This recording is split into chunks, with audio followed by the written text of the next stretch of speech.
You're watching the Solano College Sports Network, SCSN, bringing you the best sports coverage in Solano County. Peterson has to deal with the Falcons. Cleanup hitter Alex Crosby and hits this one well to left center. Tolbert hits this one to left. It's carrying. Bailey over his head. All right, here we go. Here's a pitch by Altman. At the knees, ring him up, strike three called.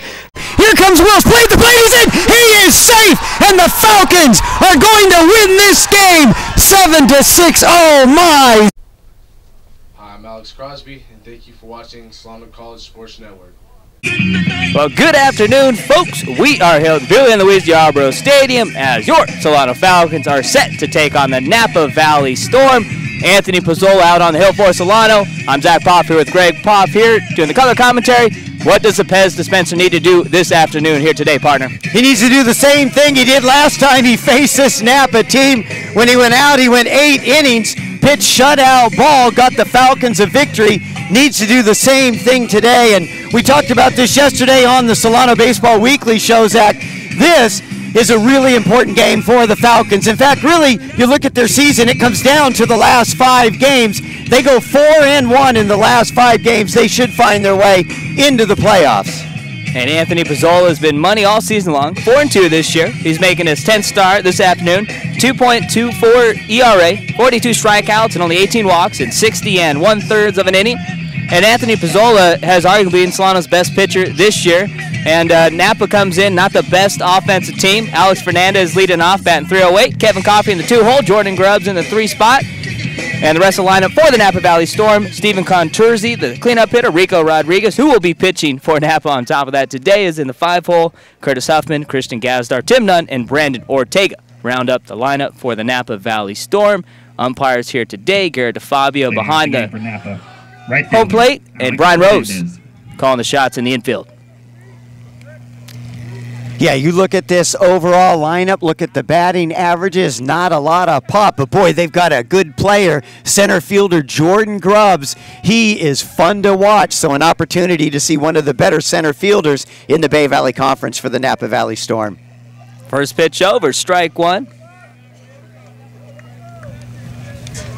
And talking about Jordan Grubbs, I mean, he basically leads Napa in just about every offensive category. 0-1, little outside, so the count now 1-1 to Alex Fernandez, batting .308 this year, 4 ribbies, .416 on base percentage for Fernandez, the freshman out of Napa Valley High School. 1-1, fastball outside corner, so Pizzola quickly heading the count, 1-2, 84-mile-per-hour fastball on the outside corner. And that's good for Pizzola because he likes to change speed, so if he's hitting the fastball at 84, that's going to make that off-speed stuff more effective. Off-speed never broke, so the count now 2-2. And Solano's 2-0 against Napa this season. They won 6-3 on Saturday afternoon out in Napa. 2-2, chopper, short, Fernandez, 2 hops, throw to first. 1 up, 1 down for the Pez dispenser. And Fernandez, he's one of the better hitters too, hitting over 300. So important that Pizzola keeps him off the base paths today. And now Kevin Coffey coming up, the catcher for Napa, 2-year starter. And Pizzola's start back on March 16th here at Billy and Louise Yarborough Stadium against Napa. 8 strong innings, 0 earned runs, only allowed 6 hits and had 2 strikeouts and 2 walks. Outside corner, strike 1. And Anthony Pizzola pitched very well in his last start, a week from today against Marin. Went 7 innings, only allowed 2 earned runs. Kept Solano in that game. They ended up losing 8-5. A crazy 8th and 9th inning in that one. And that was a big loss for Solano, so important for Solano to get these last 5. They got to start here today against Napa. Count 1-1 to Kevin Coffey, the catcher, batting .286. Pizzola gets the low strike call there. Count now 1-2. And one thing Pizzola did very effectively in his last game against Napa, kept the ball low, a lot of ground balls. Popped up, maybe room, the wind blowing it out of play. And a very windy day here today in Cordelia, California, here at the campus of Solano Community College. These are the April winds that we thought we were going to be getting. These are the April winds we usually see in mid-March. And boy, we've had some windy days here, but boy, probably the windiest day thus far this season here at Billy and Louise Yarborough Stadium. 1-2, low, count now 2-2. And looking at Solano right now, they're currently in 5th place in the Bay Valley Conference. 4 games behind Marin. Marin looks like they've got a good chance to capture the BVC crown. 2-2. Hit out of play, so we'll do it all over again. And Solano's 2 back of Mendocino and 1 game behind Laney and Los Medanos College. So important for Solano to get at least to the 3 spot, and it'd be nice if they could get to the 2 spot in the BVC. They're still ranked number 10 in Northern California. 2-2, high cheese, swing and a miss. 2 up, 2 down for Anthony Pizzola. Pizzola just challenged Coffey that time with the letter high fastball, and Coffey goes down swinging. Grinded him. Now Jordan Grubbs, a 5-tool player, 338, 3 bombs, 17 ribbies, slugging percentage just under 500. Fastball outside corner, strike 1, and exactly how you want to face Grubbs this afternoon. 2 down, nobody on. Absolutely. If they can do that all game, that's really going to increase their chances to be successful in this game today. 0-1, way outside. So far, Pizzola's fastball's been pretty good, but the off-speed stuff has been all over the place. But important if you can locate that fastball right on the corners. Pizzola, the sophomore right-handed thrower.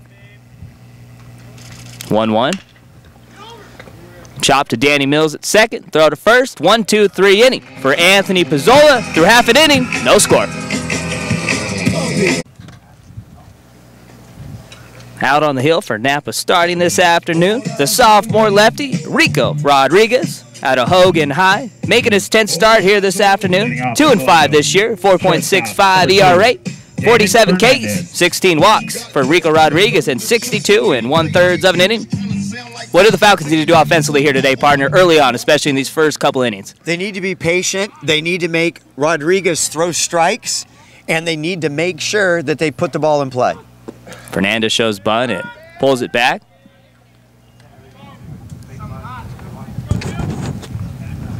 Fernandez has been on fire as of late, and all year actually. 336 average, 10 ribbies, and a 415 on base percentage for Fernandez. Can't lay off the high fastball and fouls it straight back. Counting out 0-2 to Fernandez, the freshman out of Army, Ohio. And just talk about the year Fernandez has had this year for Solano. Well, he's just been sensational. You look at Fernandez and Tucker Bishop, and Falcons are good for next year over on the left side of the infield. 0-2 off speed, high chopper. Rodriguez fields it. Strong throw to first in time. Nice play by Rodriguez coming off the mound. And Rodriguez, when he's not on the mound, like a lot of these players for Napa, he's in the field, and typically he's playing first base if he's not on the mound. Curtis Huffman, of course, at first base today. Typically he's going to be either in right field or left field. Well, it's funny. I mean, Napa's community college baseball team reminds me of a high school football team. You got kids playing both ways. Both ways, baby. Fastball outside, ball 1 to Tucker Bishop, and Bishop's been outstanding freshman this year, batting .320, 19 ribbies, 395 on base percentage, and he was one of the highly touted freshmen coming in out of Benicia High. Fastball found out a play down the right side, and Bishop helped Benicia win a section title, got him to another section title game, batted over 400 during his high school career at Benicia. And Bishop probably familiar with Rodriguez, who pitched at Hogan. Bishop played at Benicia starting his sophomore year. 1-1 low, 2-1 now. So Rodriguez probably 2 years ahead, but Bishop probably faced him when Rodriguez was pitching at Hogan, when Tucker Bishop was just a sophomore. Alex Crosby on deck. 2-1. Bishop had a nice swing, but fouled it out of play down the right side. In fact, you got a lot of guys on this Napa team that the Solano players are probably pretty familiar with. A lot of guys played at Bethel, of course, Napa High. A few at Rodriguez. Brandon Ortega over at second base, played on that Rodriguez team that won a section title last year. 2-2. Fastball's high, and Bishop fouls it out of play. And it's tough as a hitter right now going up against Rico Rodriguez, because when he comes to the plate, he has a nice little, it's coming out slow, and he kind of stalls for a sec. And you got to be patient as a hitter. Yeah, he does. He has kind of a deceptive windup. 2-2 low, full count. It's like you rewind something on DVR and you want to watch it in slow motion again. And really what Rodriguez is trying to do is just really cut down on the opportunity for the batter to pick up the ball. 3-2 to the freshman Bishop. Fastball's high, so good battle by Bishop. Fouled off a couple of tough pitches and able to draw the one-out walk. And that pitch was pretty close on the take. That was a letter-high fastball, maybe just above the letters, so good eye by Tucker Bishop, and first base runner of the game on board. Alex Crosby, a really outstanding guy. Able to interview him yesterday for Falcon Baseball Weekly. That'll be up a couple days. 357 average this year for the sophomore. Swings at the first pitch. Chopper past the shortstop. Christian Gazdar. Bishop stops at second, so Falcons with runners on first and second with Zach Wells coming up with one down. And exactly what the Falcons want to do. They want to get after Rodriguez early. They want to get some runs for Pizzola. And even though Napa only 2 wins in conference play, they've had a lot of one-run losses. So this team, they're going to compete. Important for the Falcons to jump on top early and really help out their pitcher, Anthony Pizzola. Crosby extends his current hitting streak now to 5. Has at least 1 hit in 26 of 29 games now this year. Zach Wells batting .298 in the box with 2 runners on. Double steal. Wells hits this one well, and it's going to drop in center. Bishop's going to come around and score. Crosby going to third. Feet first slide. He's in safely. Runners on the corners. Falcons up 1-0. Crosby showing a little of that wide receiver speed that we talked about yesterday, able to scamper around from first, because that ball was hit hard to center field, and Jordan Grubbs has a pretty good arm, but Crosby motoring around second, gets in easily, beats the tag. Nice base running. Of course, Zach Wells, big RBI to get Solano on the board first as they take a 1-0 lead. And Zach Wells has been battling with a little back injury here late. He'll tell you he's not, but he is. Snapped a 6-game hitting streak on Saturday, so looking to extend a new one here today with that RBI single. So runners on the corners, 1 down for Nick Speeney. Shows Bud. Thought you were going to maybe come up with that one, partner. I'd have to get some magic shoes on and be able to jump about 8 feet, but I don't even see think if Orlando Perry will let me borrow one. I don't even think. Or Angelo Perry. I don't even think magic shoes will get you that high, partner. Nick Speeney's been raking as of late. He's batting .480 during his last 9. Showing bunt again, and he gets it down the first baseline. Crosby nice coming bunt. home, and Crosby's going to score. So excellent job by Nick Speeney to get the bunt down and get the RBI. Boy, you just like the attitude. Every guy on this team, I don't care who you are, what you're hitting, if you're in a bunt situation, you're going to lay the bunt down, and Speeney lays down a beauty, gets another run home for the Falcons. So while we get a chance, partner, let's go through the outfield assignments and the infield assignments for Napa. Kevin Coffey catching, obviously Rico Rodriguez pitching, Tim Nunn, Christian Gazdar, Brandon Ortega, and Curtis Huffman from third to first. Contursi, Grubbs, and Fernandez from left to right. First pitch outside, ball 1 to Danny Mills, and Danny Mills getting a little bit more playing time here as of late, batting .333 this season with 5 RBIs. And you want to talk about a super utility guy, Danny Mills is that dude. Justin Sellers of the Solano Falcons. Right, I came up with that a while ago too. Last year. And it fits. 1-0, Mills takes the low strike. And it's got to be frustrating too for sophomores like Danny Mills, Chad Fortney. I mean, these guys are good ball players, but just not in the starting lineup. But they just hang back whenever they get a chance to get in the lineup. They usually get in and they make something happen. And Ortega's holding Zach Wells at second, so a big hold the right side. 1-1 low. Count 2-1 to Danny Mills. Mills, the sophomore out of Rodriguez High School. Yeah, Danny Mills kind of situation like last night with A.J. Ellis. Got a run home for the Dodgers in that 5-3 loss, but second baseman holding a runner on second just drilled the ball into right field, right to the gap. Rodriguez looks back, no throw. And if Mills does get on, Edgar Ibarra on deck. Another kid out of Rodriguez.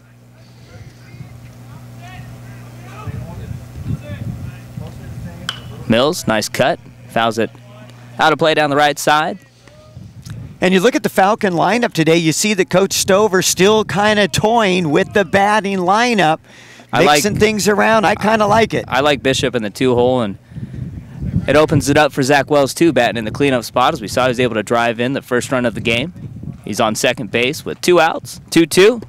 Nearly hit Mills, gets out of the way, so the count's full. And I like seeing the Falcons aggressive early on the base pass also, with first and second with 1 down. They put on the hit and run, and Zach Wells cashed in. So Napa, once again, only 2 wins in the BVC, 8-23 overall, 2-17 in the Bay Valley Conference, but they played in a lot of close games too.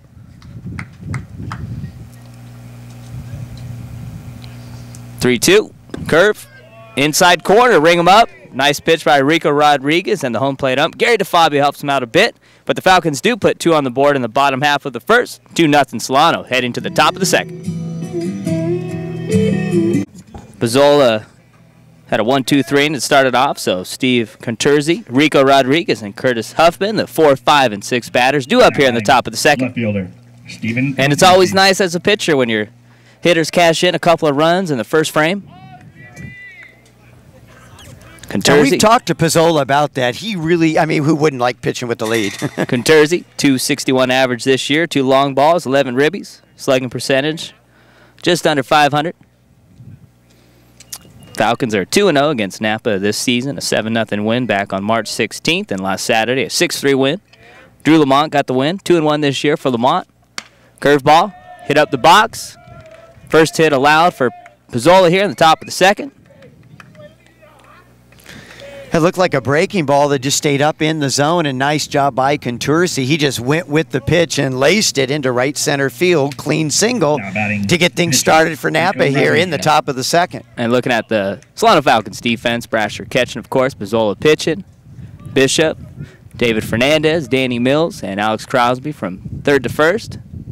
Ibarra, Tolbert, and don't even have to tell you who's in right. Mr. Zach Wells from left to right. Rico Rodriguez. Dual action here this afternoon, pitching and hitting in the 5-hole. And he's a pretty good batter, 298, 15 ribbies for Rico Rodriguez. And looking at Napa, Bob Fresky. 12th season managing the Napa Valley Storm this year. Runner takes off, and Rico Rodriguez does his Aaron Brasher there, kind of gets in front of the pitch and gets drilled for the free base. Well, I think Pizzola was hoping that would break in and catch the inside part of the plate, but with Rodriguez crowding the plate, not much room there, and plunks him, and Pizzola in a bit of a jam here after the Falcons put 2 on the board in the bottom of the first. Napa trying to answer back here in the top of the second. Curtis Huffman, batting 174, does have a little pop, 1 homer this year. Shows bunt, pulls it back, strike 1. Good pitch by Pizzola, right at the knees. Curtis Huffman, the sophomore out of Santa Rosa High School. Also pitches for Napa, and he appeared in that March 16th game and pitched very well out of the bullpen. Pitched 3+ innings. Shows bunt, a little outside, count now 1-1. And really Napa's bullpen pitched pretty well in that 7-0 loss. Brandon Mayo got the loss, went 3 innings and gave up 6 of those 7 earned. The bullpen came in and threw 5 innings, only 1 earned. Yeah, Curtis Huffman, Joey Evans, and Matt Jimenez. 1-1, bunted in the air, but foul. So the count now 1-2. So Napa will most likely take the bunt off with 2 strikes.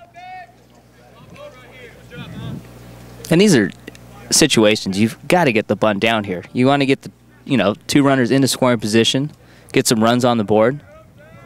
Scoring runs has been difficult for Napa this season. So now Huffman will most likely swing away. Counts 1-2. A little outside. So Pizzola's been right between 80 and 84 with the fastball here this afternoon so far. Yeah, he's been good with the fastball. It's locating the off-speed pitches. 2-2. Hit well, but down the left side and foul. Huffman, good cut, just a little bit late on the fastball. Fouls it, out of play, third base side of play.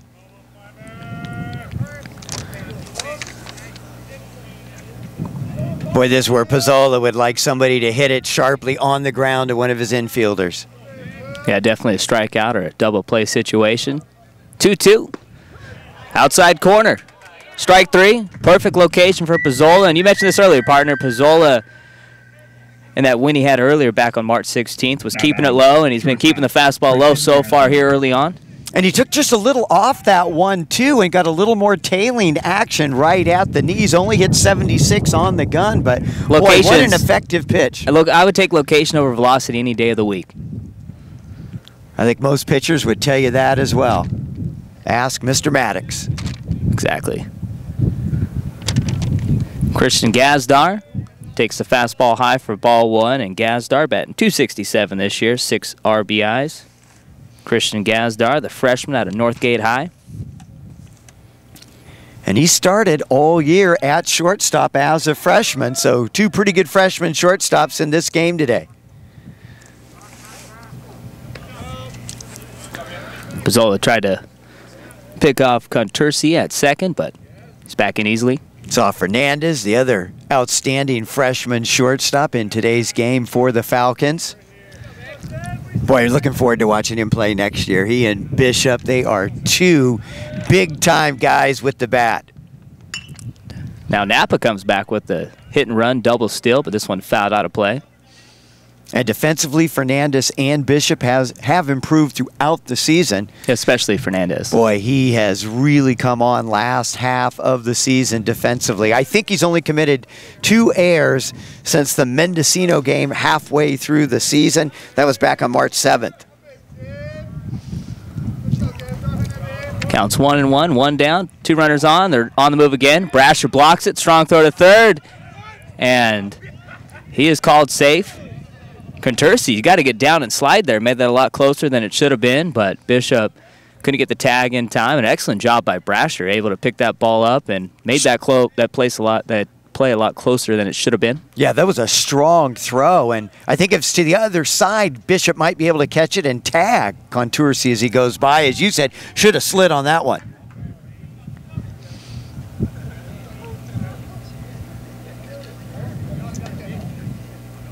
One, 2. Outside. Boy, that was a pretty good 2-strike pitch there, and good job by Gazdar laying off that one. Looked like it was coming over the plate and just broke away at the last minute. Pizzola doesn't get the call from DeFabio. Fastball a little low, so the count's full. Good job by Christian Gazdar to battle back. Rico Rodriguez on second. Steven Contursi over at third base. 1 down, top second. Falcons up 2-0. Zach Wells had an RBI single, and then Spini got the bunt down for an RBI.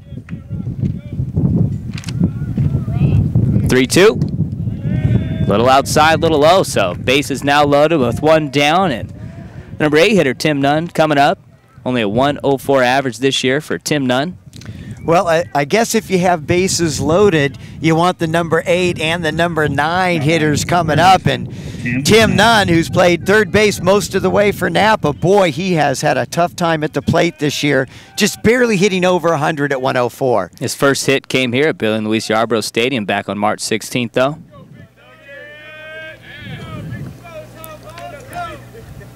Nunn, the left-handed batter, going against the right-handed throwing Pizzola.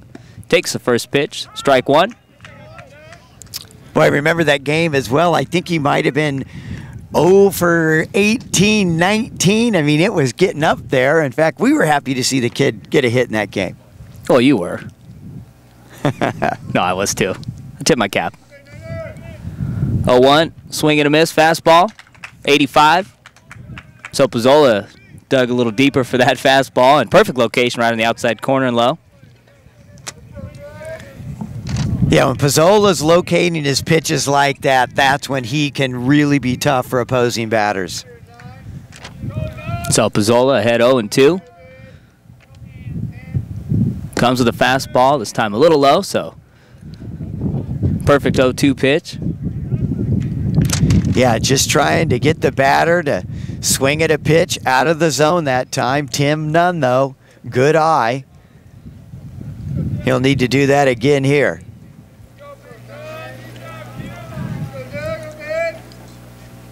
One, 2, double play ball. Fernandez flips to JQ, who checked in at second, strong throw over to first for the 6-4-3 inning-ending double play. Napa leaves the bases loaded.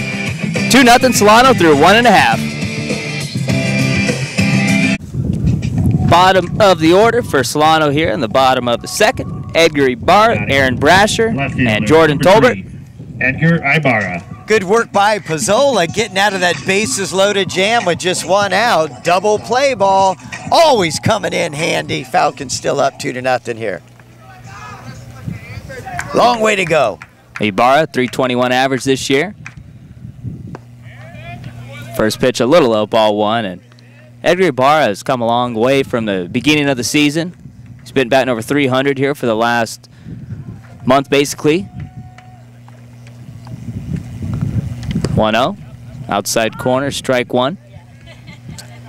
And you look at the Falcon team with only 5 games remaining, Zach, and you've got to be impressed with some of the freshmen that'll be coming back next year. Ibarra, one of those guys. 1-1, a little inside, maybe a little high, so the count 2-1. And I mean, you look at the left side, you've got Bishop at third, you got Fernandez at short, Ibarra over in left. Tolbert probably going to be the starting center fielder. 2-1, low, 3-1 now. And Ibarra's teammate at Rodriguez, who redshirted this year, Darian Evans, good chance to be the starting right fielder next year. And where the Falcons really are going to have to do some recruiting is in the pitching area. 3-1, catches the outside corner, counting out full, and there's still no guaranteed locks that any of these guys will be starting next year. Absolutely. That's the challenge of coaching on the community college level. But Ibarra and Tolbert have a good chance. 3-2, Ibarra swings at the high pitch. Gazdar makes the put out. So Ibarra helping out Rodriguez a little bit there. Would have been ball 4.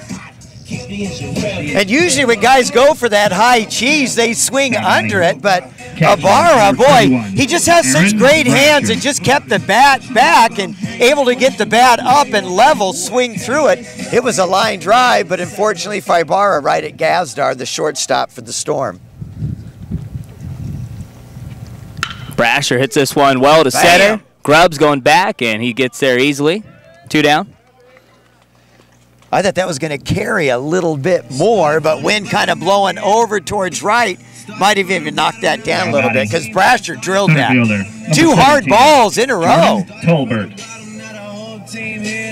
And Solano's really dominated Napa here since 2009. They're 12-3 against Napa in the last 15 games. Tolbert takes the first pitch over for strike one.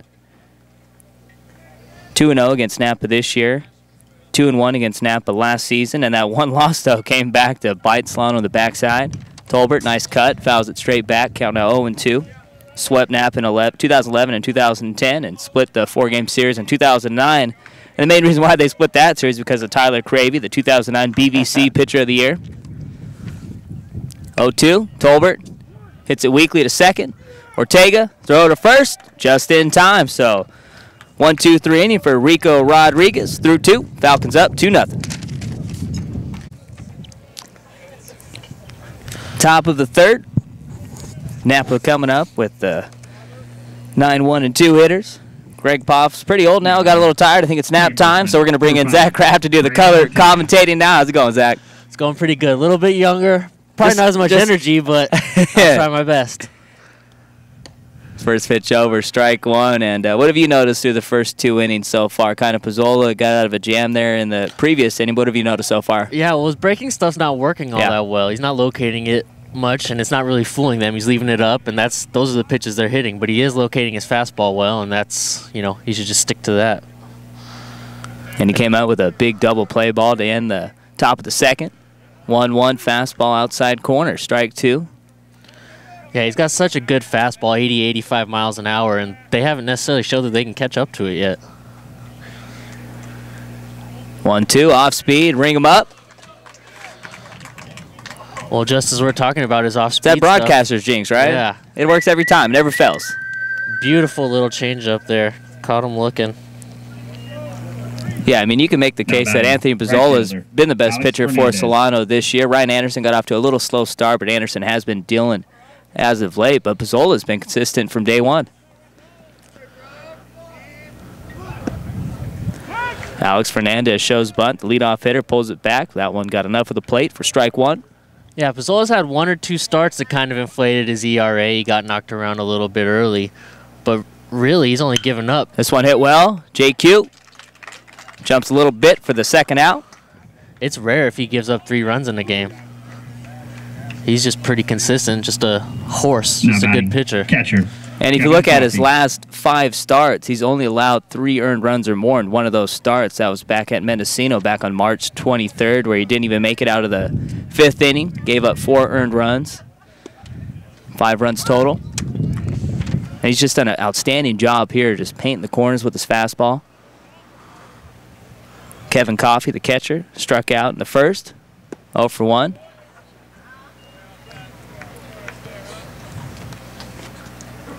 And if you're Napa's hitters, you got to just be sitting fastball, right? You don't have to worry about the off speed right now. At this point, yeah. 1-1 fastball, way outside and low. Count 2-1. Sit fastball, protect if you get in an 0-2 count, but yeah. But right now, he's not flopping over a big curve for a strike. 2-1 fastball, hit well to center. Tolbert going towards right, easy play. So another 1-2-3 inning for Anthony Pizzola. Through 2.5, Falcons nursing a 2-0 lead. Bottom of the third for the Falcons. Back to the top of the order. Fernandez, Bishop, and Crosby. Shortstop, number 2. Fernandez grounded out to Rico Rodriguez in his first at-bat. And Fernandez has been on fire as of late. He's had at least 1 hit in 7 of his last 8 games, batting .375 during that stretch. And he's also had 8 multi-hit games over his last 12. Shows bunt down the third base line. None coming in. Strong throw. Nice job by the third baseman. Was ready for the bunt. 1 up, 1 down.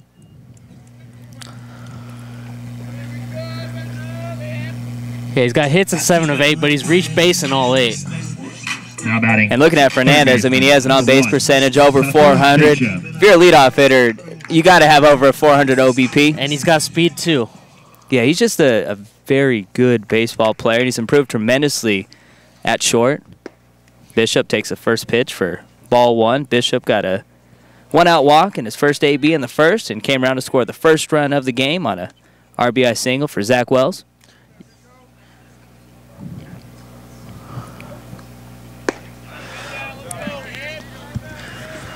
Count 2-0 now to Bishop. Fastball was almost above his head. It's not hard to do. No, not that hard to do. 2-0. Right down the middle, fouled out of play down the right side. Right past our old broadcast booth. Now we got a couple of camera people up there now. They were just hunting, waiting for that spot, right?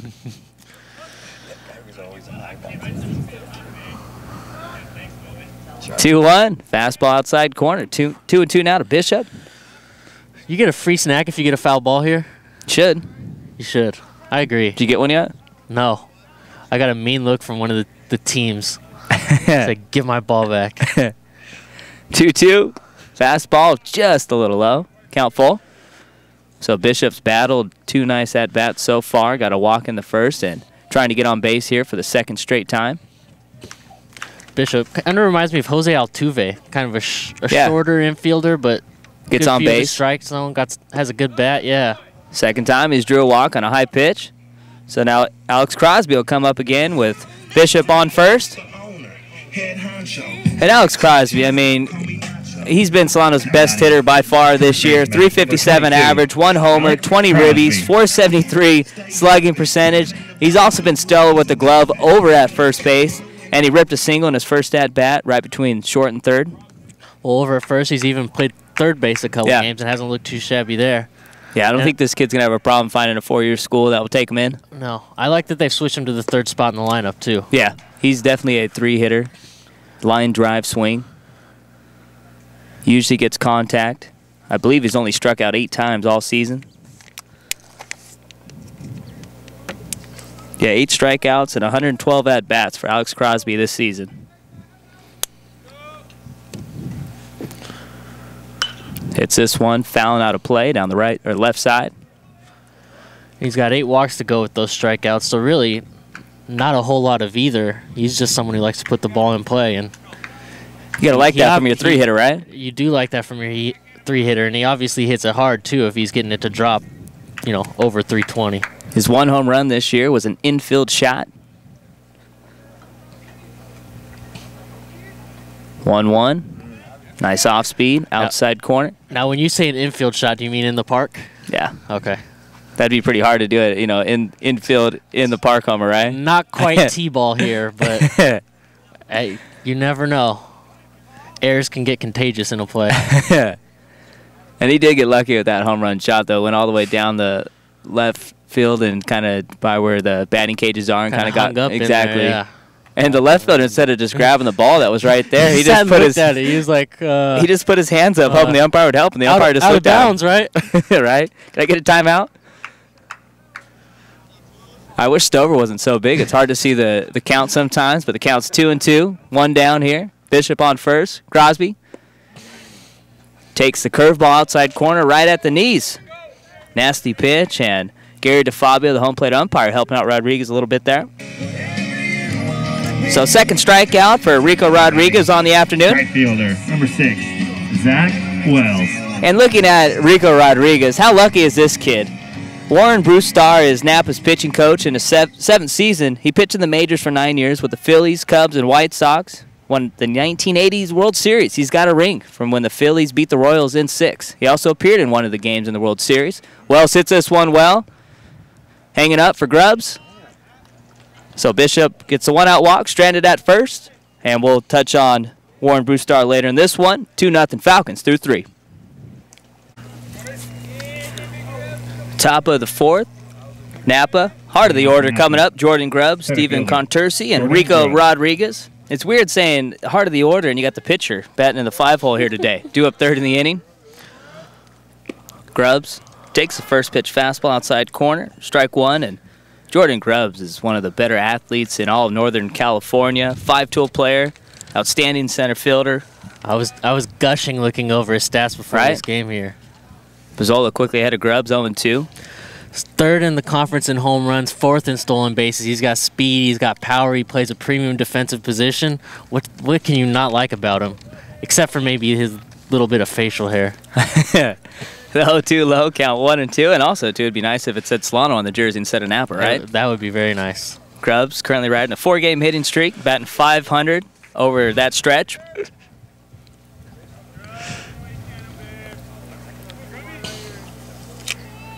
One, two, little outside, counting out 2-2. .496 slugging percentage for Napa's center fielder. Good 1-2 pitch there on the corner. Just, close enough that you might get the call, but a little bit off, you might freeze the batter. Foul territory, out of play down the 3rd base side. Who knows, maybe in about 3 years I'll have that Josh Reddick beard. Maybe longer. The hair's already there. Now he's just got to catch up on the beard, right? And this kid's got a very good chance to obviously play at the 4-year level. He's a sophomore out of Justin Siena. This one hit softly, and it's going to drop in front of Tolbert in center, so leadoff single for Jordan Grubbs. Extends that 4-game hitting streak to 5. Now batting, left fielder, Stephen Contursi. Now you got to deal with Stephen Contursi, who's 1 for 1 in this one, led off the 2nd with a single. He's 2 homers this year, 11 ribbies, batting over .250.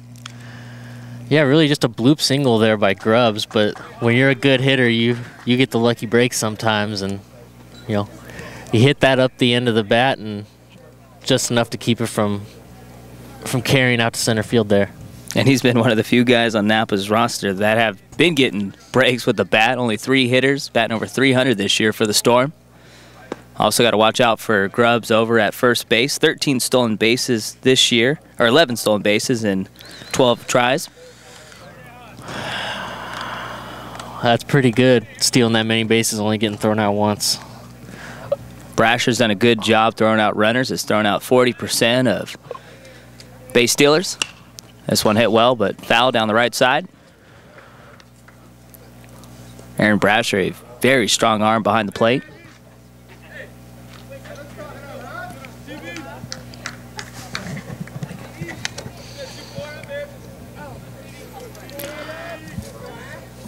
So Napa trying to win this one so they don't get swept, and it would be the 3rd time in 4 years if Solano gets this one that they've gone 3-0 versus Napa.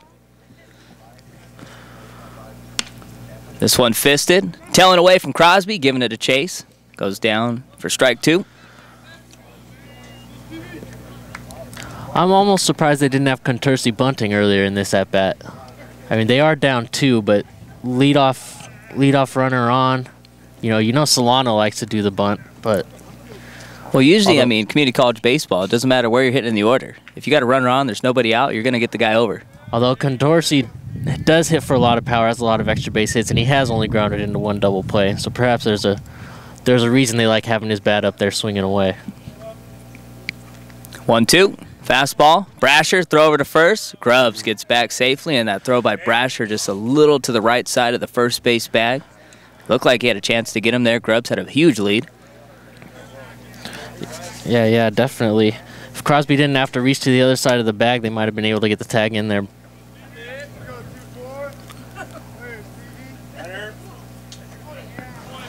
And Grubbs getting his Cocoa Crisp on, dancing a lot out there over at first.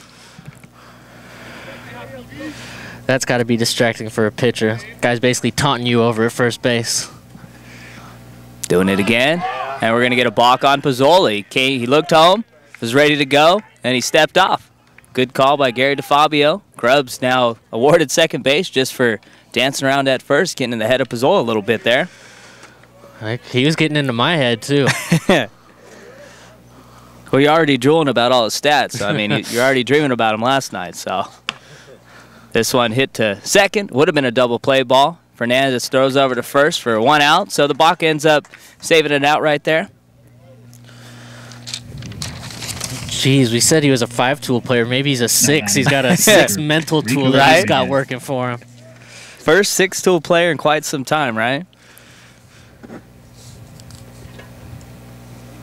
So now to bring up the pitcher, Rico Rodriguez batting in the 5 hole. Got hit by a pitch in his first AB. And the kid can swing the wood, or I always say wood, but I guess we're going to say metal, right? 298 average this year for Rodriguez. Let him jump up a couple divisions, and then we'll switch to wood. High fastball, foul tipped right into Brasher's glove. And Rodriguez, a pretty big kid out there. 6 foot, 210. Sophomore out of Hogan High. Hitting 298 with 8 doubles. Good bat for a pitcher. Curveball hung up there, but Rodriguez gets under it. The wind playing tricks. Wells gets there easily. Grubbs tags. Feet first and safely. So now Grubbs at third with 2 down. Boy, Grubbs didn't even look like he was running that hard to third base. Kind of coasted in there. You know, real easy speed about him. It was Jackie Robinson Day yesterday. It was. Is there any chance Grubbs tries to steal home for him here on Tuesday? Kid's got some wheels. He's already got the head of Pizzola. You going to make him a 7-tool player now? The 7-tool would be his haircut. Huffman takes the first pitch, strike 1, and Pizzola struck out Huffman in the second. 1 of 3 strikeouts for Pizzola here in this one. No, you know, if Pizzola was a left-handed pitcher, I think you might see him dancing around at third base there just to get into his head, but you got a pretty good view for a right-hander. High fastball, swing and a miss. Pizzola quickly ahead on Huffman, 0-2.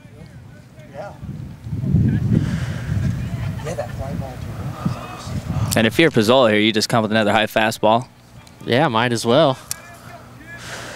Let them prove they can beat you. So far, they haven't. 0-2 outside. And it looked like there maybe Brasher was trying to get a little pitch out there because Grubbs has a big lead over at third. I mean, at this point, 2 outs, you just worry about the batter in the box. Yeah. Struck out previous time. 1-2. Fouled straight back. You can just hear that ringing noise on the ambient sound microphone right over there. It's like when you know those things on the doors right there. When you kick that little thing, that's exactly what it sounded like. I don't even know, what do you call those? You know, the little door stoppers. Okay, I guess they are called door stoppers. That was pretty easy. 1-2 outside, count out 2-2 to Curtis Huffman. Huffman only batting 174 this year. Yeah, I've broken enough door stoppers in my day.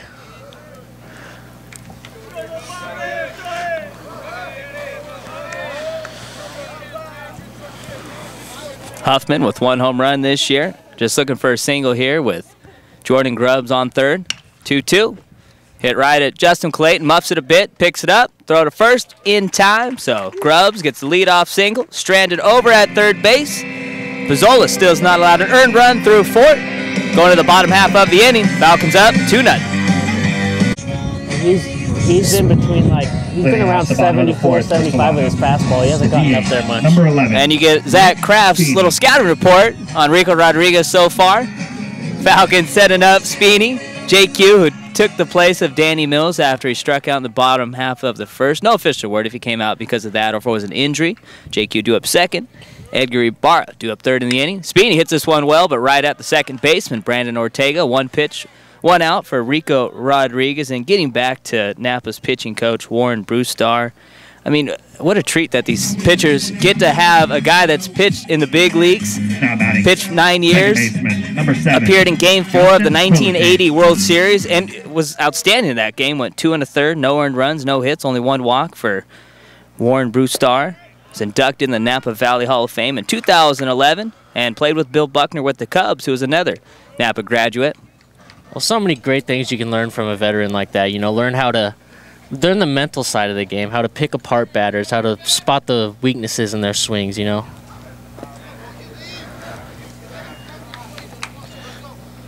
And too, I mean, Napa just, they haven't had the talented pitchers like they've had before with guys like Tyler Crave, who's pitching in Milwaukee Brewers farm system with the Wisconsin Timber Rattlers, their single A squad. Been there for 2 years now. High fastball.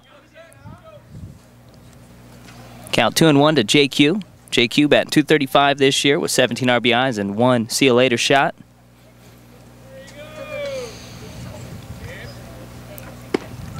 Two-one fastball, catches the outside part. Count now 2-2.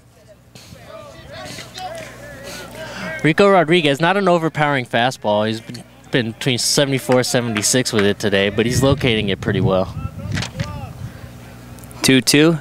Nasty off speed, but this one fouled back. His off speed has been working though. And what's more important? Location's way more important than velocity, right? Way more important. Aside from that little hiccup in the first inning, he's been looking pretty good. Yeah, hasn't allowed a hit since the first inning. 2-2, inside corner, right at the knees. Strike 3, third strikeout for Rico Rodriguez.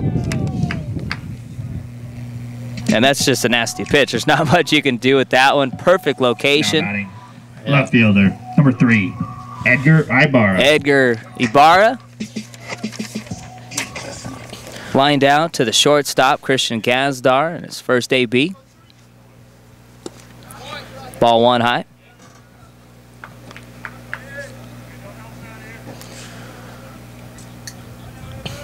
Boy, Rodriguez coming off a rough outing his last time. 3 1/3 innings pitched, 6 hits, 4 runs, only 1 strikeout. Yeah, it's come out a lot stronger here this afternoon. Has pitched pretty well, as you mentioned. Just that first inning a little rough, but since then he's been in cruise control, hasn't allowed a hit. Retired the last 4 batters in a row. 2-0, get me over fastball. 2-1 now.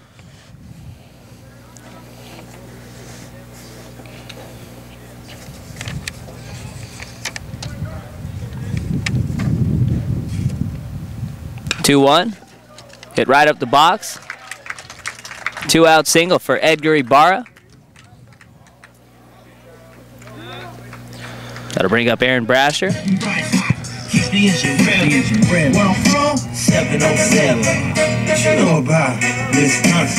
Now batting, catcher, number 21, Aaron Brasher.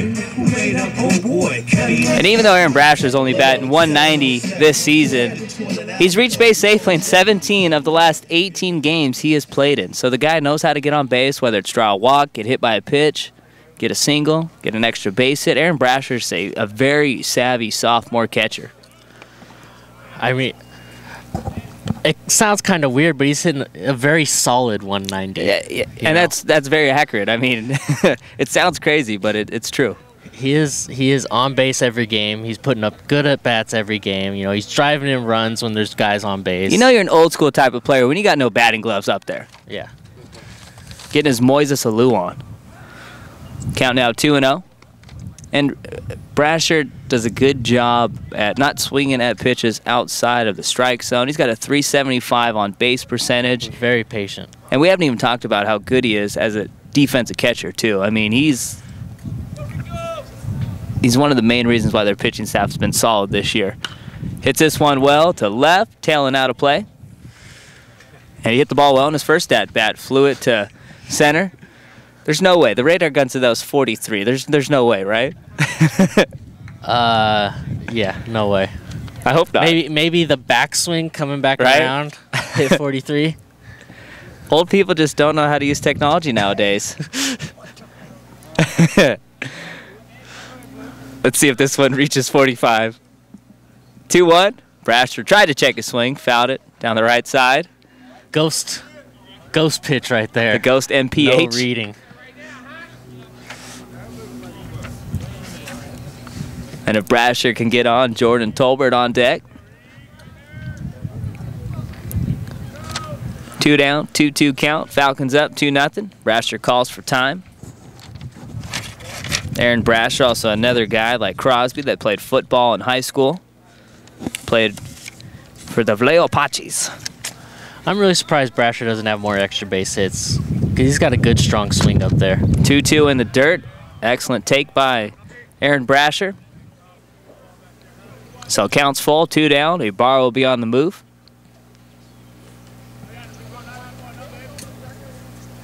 So if Brasher can get one of those extra base hits, you got Ibarra moving on the pitch.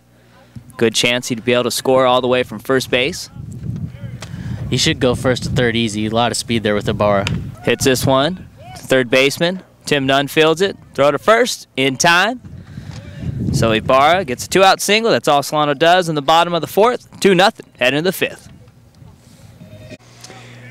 All right, here we go. Ready to get things started here. Top of the 5th inning. Greg Poff in for Zach Poff along with Zach Kraft. And Christian Gazdar, the shortstop, will be leading off. He'll be followed by Tim Nunn and then Brandon Ortega, bottom of the order for Napa. First pitch by Pizzola, fouled back out of play. Gazdar only hitting 267. No extra base power with this guy. Did have a walk back in the 2nd, and Pizzola's pitched effectively in a few jams, getting out of them. Swing and a miss there by Gazdar. Pizzola just overpowered him with that fastball. Well, that's what Pizzola seems to have been doing so far with all the Napa hitters. Really, none of them catching up to his fastball. Pizzola, of course, shut out Napa last time he pitched. That one low for a ball. So Pizzola now in the 5th inning. So he's gone 12 scoreless innings. Had 8 innings of shutout ball first time in that 7-0 win back on the 16th of March. Next pitch takes a little off that. Fernandez fields it on a hop. Long throw just in time to retire the speedy Gazdar. Now batting. So 1 up, 1 down on the 6-3 putout. And now Tim Nunn, the third baseman, coming up, hitting just a $104 and grounded into a double play. And that was in the 2nd inning. Bases loaded jam for Pizzola, able to get out of that with the double play. Pizzola ready, and here's the pitch in the dirt for a ball. Wind still consistently blowing out towards right field and blowing pretty hard. Clear skies, though, here at Billy and Louise Yarborough Stadium. Next pitch by Pizzola, low again. So the count 2-0. Tim Nunn, the third baseman, at the plate. Just a freshman, played his high school ball at Napa, so Nunn familiar with a lot of these players on Solano. Next pitch, and it's a chopper. Crosby will wait for it to come down, flips to Pizzola. That'll be 2 outs here.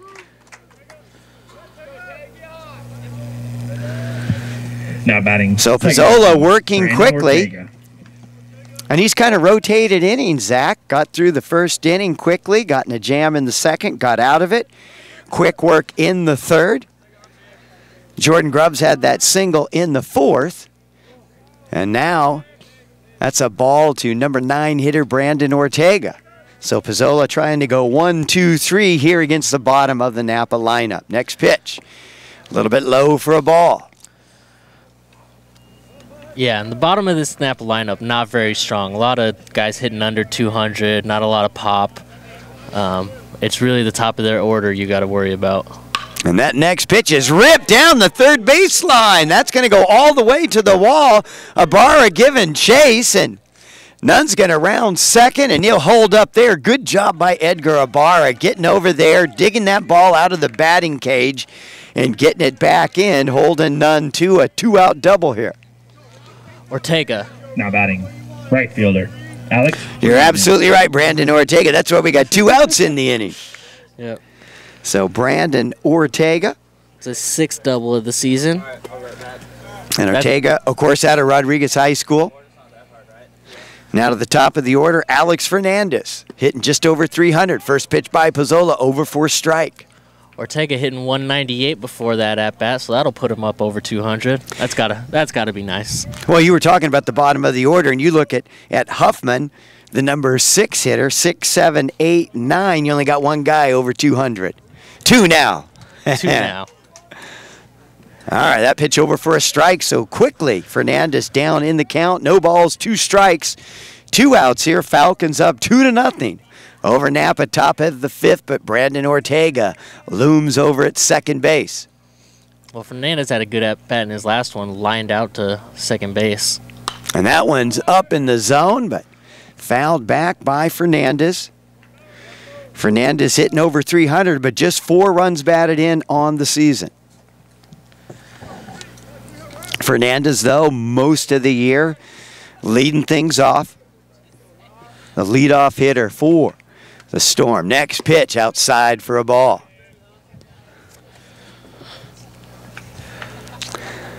So tight ball game.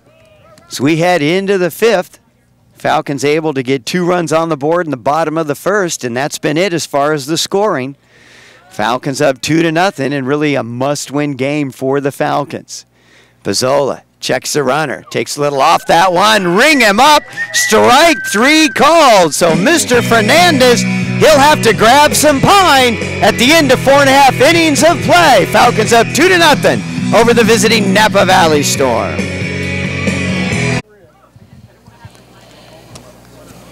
Tolbert, Fernandez, and Bishop here in the bottom of the 5th. That's a what nice thing when you got a speedy guy batting in the 9 hole. It's almost like you have another leadoff hitter in Jordan Tolbert. 17, Jordan. And Tolbert having a decent freshman campaign this year, batting .244 this season, .330 on base percentage, and playing a very solid center field. You know, they had Ibarra there kind of earlier in the season, and he had a few struggles, and Tolbert's really locked it down in center. Rodriguez gets that one over for strike 1, and Rodriguez has been pitching a lot better since that first inning, has only allowed 1 hit in the last 3 innings. But he has given up some hard hit balls. Yeah. Just some of them kind of died or carried out to the... They found gloves. Yeah, exactly.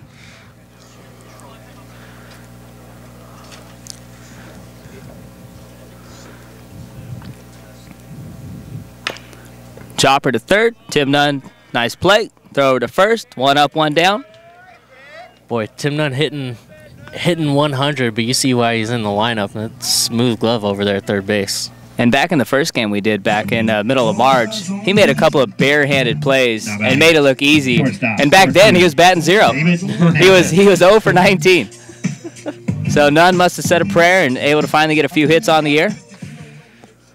So back to the top of the order with David Fernandez, 0 for 2, 2 ground outs.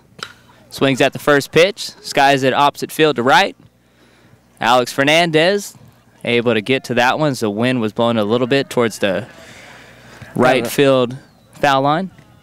Got a little hairy there for Fernandez. He kind of trotted over it, started to get a little faster, and then he got it. It started as kind of a routine fly out, and then all of a sudden it kind of moved a little bit with the wind, and he had to pick up those wheels a little bit. Well, not only do you have the right-handed hitter with that little slice that's going to break right, but you got the wind blowing straight out there too.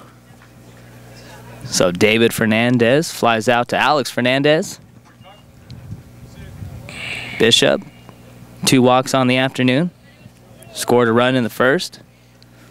320 average this year for the freshman.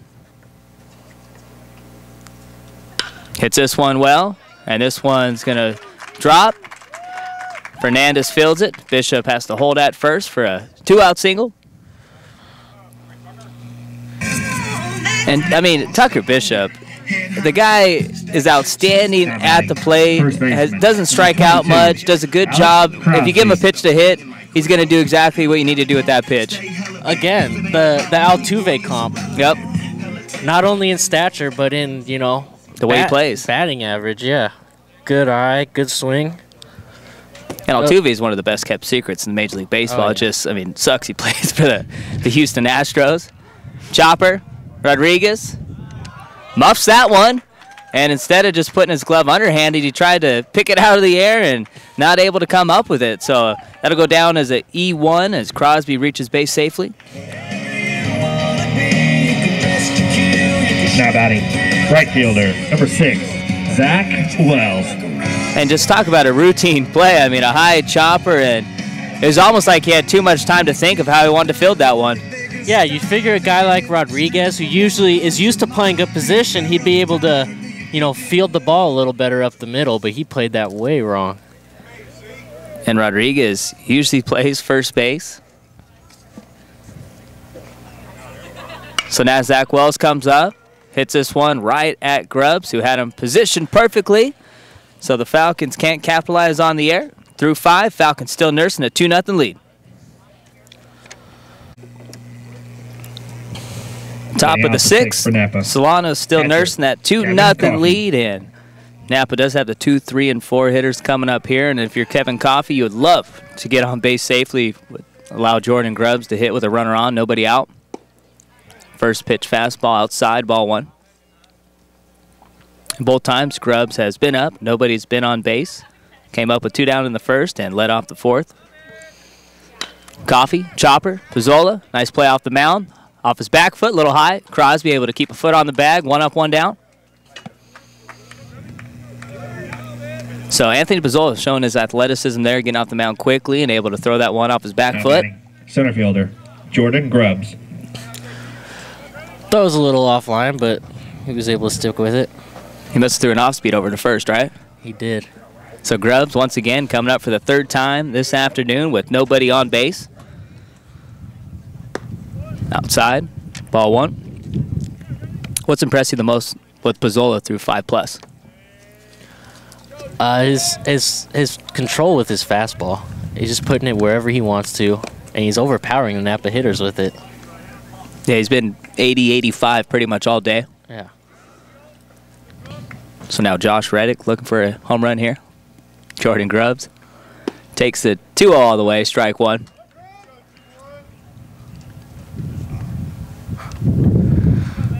I mean, really, the resemblance is uncanny with Reddick. Just the hair, a little different tint. This one hit a mile high over the Falcons' dugout for strike 2.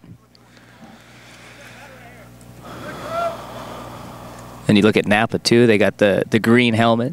They got the gold writing on top of the helmet, too. Looks athletics all the way. But they've been the opposite of the Athletics. Only 8 wins on the year. Grubbs, chopper, foul down the first base side. And the A's have been on fire here to start the season. Well, the A's live and die by the home run. Yeah. And, I mean, this Napa team, they hit a lot of home runs, too.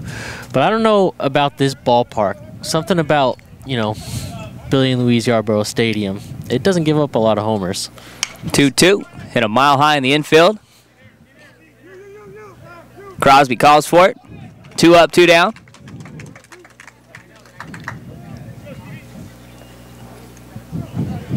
You do see a lot of triples here, though. Now batting. Lots of doubles, lots of triples into the gaps. You just don't see him get over the fence that often. I mean, the only way it's going to be easy to hit a home run is if you rope it right down the line. I mean, it's 330 both ways down the left and right field line. I mean, you got to be a beast if you go straight away center. I mean, you got to hit that 400. 400 and a big fence. And yeah, on top of that too. And it's basically 370 both ways in left center and right center. Yeah, that's how we get all the triples out here, is into those gaps. 1-0, swing and a miss from Steven Contursi. 1 for 2 this afternoon. I believe Solano's, well, they've hit 2 home runs, I guess, here, if you want to count Crosby's in the park homer. But Speeney's really the only one that hit it over the fence. This one hit a mile high. JQ, 5 feet in the grass. 1-2-3 inning for Anthony Pizzola. 4 in a row retired. Bottom 6, Falcons up 2-0. Nick Speeney, Justin Quilate, and Edgar Ibarra coming up for Solano here in the 6th inning. Nick Speeney had a sacrifice bunt that was good for an RBI. The squeeze play was his 20th RBI on the season, and hit one sharply in his last at-bat, but hit it right at Brandon Ortega, the second baseman. Yeah, Nick Speeney's ruined my relationship with Zach Wells. I loved Wells at the beginning of this season. He was hitting over 400 video game numbers. Man, if you look what Speeney's been doing here as of late. Last five starts for Speeney: 526, 4 doubles, a triple, a homer, 5 RBIs, 6 runs. I mean, I want to take him out to dinner. You're paying both ways too? Both ways. Wow. This one hit up the middle. Get this guy a big steak, baby. Leadoff single for Nick Speeney. He's now had at least 1 hit in 7 of his last 10 games now. That single just earned him ice cream afterwards. You gonna get him to stay the night too? Not yet. Too soon. Wait for date 2. Number 7. If my parents are all right with it, there will be a sleepover. to play GoldenEye, you know. There you go. Right. Play GoldenEye.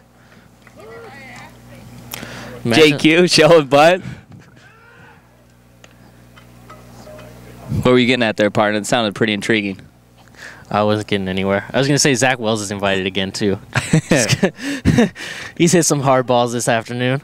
The way Pizzola's been pitching, too. Let's make it a 4-man party. JQ, bunt down the first base side.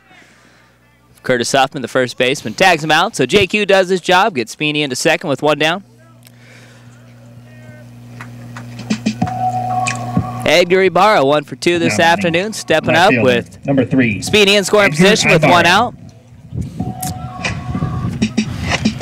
I wonder why batters never get creative with that bunt. When they're waiting for you down the line, why don't you just start walking backwards for fun? Right? You know, see if your base runner can take third. You know, just bug them. It's kind of like what Jordan Grubbs was doing at first as Ibarra tried to call time, but Gary DeFabio was having none of that. And it ended up working out. He got ball 1.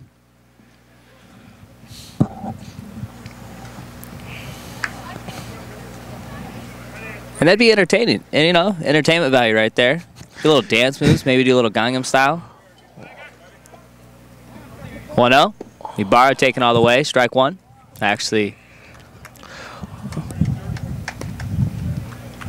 I guess Bach there.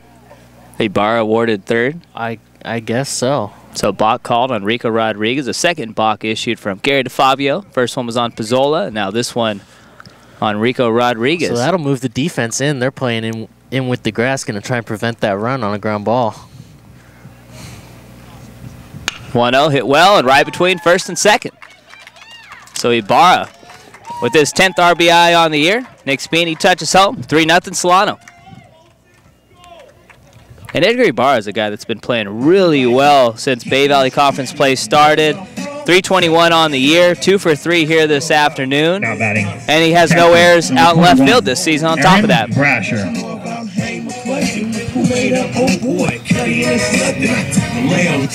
So Speeney with the leadoff single. JQ gets a sac bunt down. Rodriguez with the balk gets Speeney to third, and Ibarra does the rest on a 1-0 fastball, rope to right. Ibarra takes off, and Brasher hits that one eye level. And they were doing a pitch out there, and Brasher still able to get the metal on that. That was a hit and run all the way, and Brasher did a great job getting contact there. That's why you got to love this guy. Most guys take that pitch regardless, but Aaron Brasher, that one was above his eyes, way outside to the right, still able to get a piece of that and allow Ibarra to get into second without getting thrown out. I mean, that really should be a sac bunt. Yeah, I almost want to give it to him.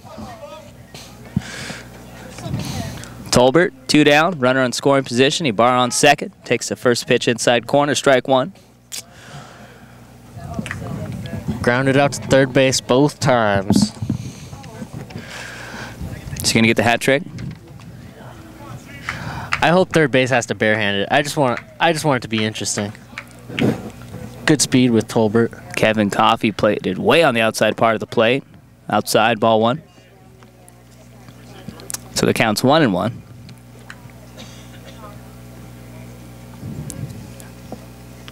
Jordan Tolbert looking for his first hit here this afternoon. Falcons have already scored 1 run here in the bottom of the 6th. Ibarra on second with the RBI single.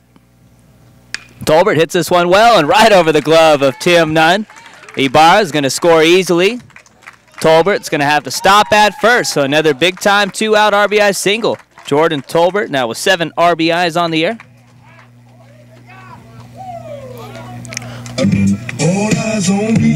So it's always nice when you get some help from the bottom of the order. Edgar Ibarra in the 7th spot here today with an RBI single, and Jordan Tolbert in the 9th spot with another RBI single, this one with 2 down.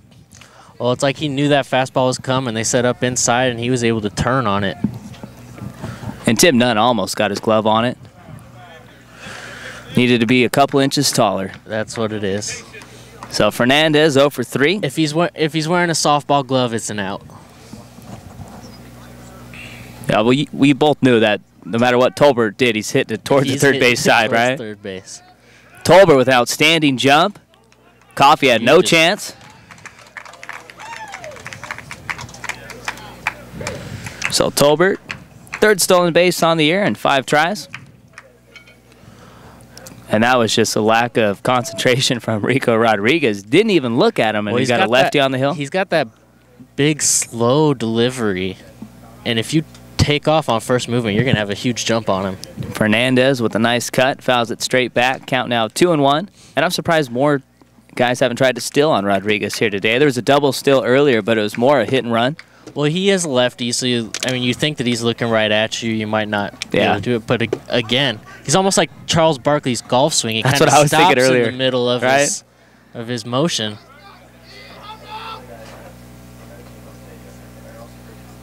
Two-1 fastball at the numbers, and you can see Fernandez kind of laughing at himself, thinking, "Why did I swing at that one? It was at the numbers." But it's so hard to lay off that high fastball. You think you're going to just jump all over it, but not everybody's Pablo Sandoval. Not everybody. Not everybody can hit the balls out of the strike zone and not in the strike zone. I mean, Pablo is almost as good as Vladimir Guerrero was at that. So Fernandez also playing a little old school, no batting gloves. 2-2, 2 down. Tolbert on second, 4-0 Solano. Tolbert, great jump. Fernandez pokes this one opposite field. It drops. Tolbert's going to score easily. So David Fernandez with a 2-out RBI single. The count. And I'm just glad the nicknames got better and better as the old man went with them. I mean, the first one, I can't even remember what it was. It was like rabbit legs or something horrific like that. The count's solid. I'll live with the count. And he made that hit count right there. And Tolbert with outstanding jump. He knew he was going to score once he poked that one into right. Yeah, I mean, he might not necessarily score on a single standing at second base, but running on that pitch, yeah. And I would bet that Jordan Tolbert would beat anybody on Solano in a race. And Rico Rodriguez's afternoon is done. He's not going to slide over to first base. I know, right? Alan Desrosiers checking in to pitch. The freshman out of St. Patrick's High School. The 5'11", 170-pound righty. Making his 7th appearance on the year. Pretty good numbers this year for the freshman. 2-1 this year, 1.04 ERA, 8 2/3. The only one shaky thing for the kid from Napa, 1 strikeout, 6 walks. So Rico Rodriguez goes 5 2/3. 5 earned so far. It could get up to 6 if Fernandez scores in this inning. And Rodriguez pitched pretty well. It was really just the first inning, and now here in the 6th inning.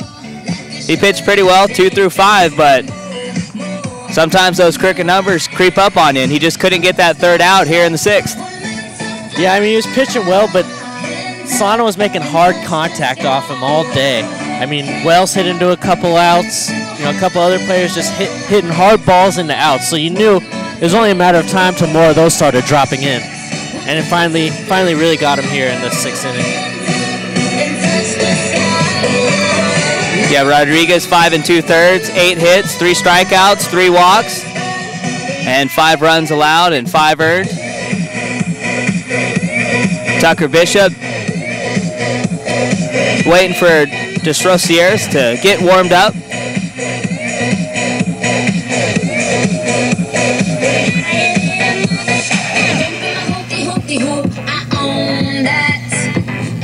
And this is a kid for Napa that's going to appear in a lot more games next year during his sophomore year, but I mean a 2-1 record and a 1.04 ERA.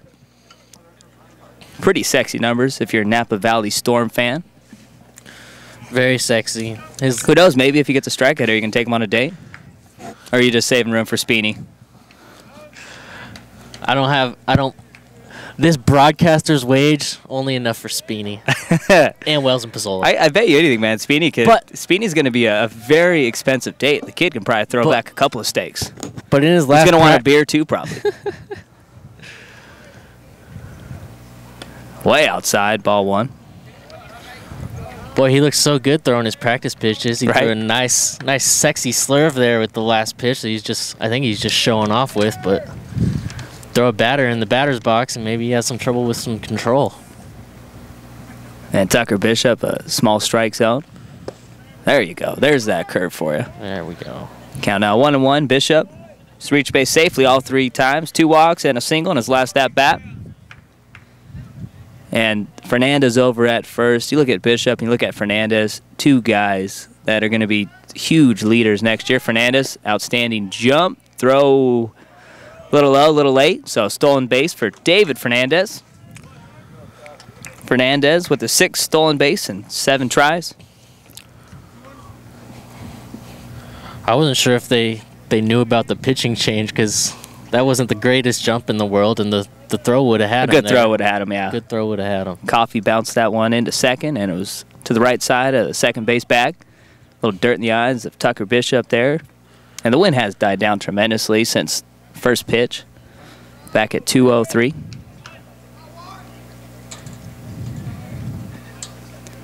Bishop hits this one well, right over the glove of Brandon Ortega. Fernandez getting wheeled home. Grubbs, strong throw to first, and tag applied. Jordan Grubbs showing off that cannon in center. So Bishop 2 for 2 now, but Fernandez gunned down at home. Falcons do put 4 runs on the board in the bottom of the 6th. 6-0 Solano here, heading to the 7th.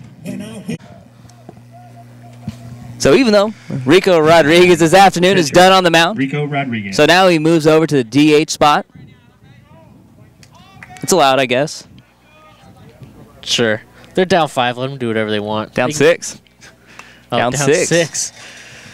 Fouled straight back. Rodriguez 0 for 1. Got hit by a pitch in the 2nd. Flew out to Wells in the 4th. This might be the first time I've seen this, though. Yeah. No. I'm not sure how that rule works. And Pizzola's been in control here since the start. He's only allowed 3 hits in 6 innings. And the only time he was really in any trouble was the 2nd inning. This one fouled out of play. Napa got the bases loaded with 1 out. Got Tim Nunn to ground in to the 6-4-3 inning-ending double play. And since then, he's only allowed 2 hits.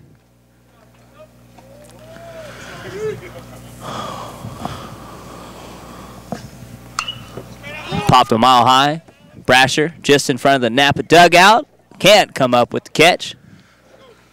Would have been a tough play right in front of the Napa Valley party there in the dugout. A couple Napa guys were spitting seeds in his face as he was running over for that. I think he gets that 9 times out of 10. So Rico Rodriguez goes 5 2/3 on the mound. Still gets to have some fun and bring up the bat.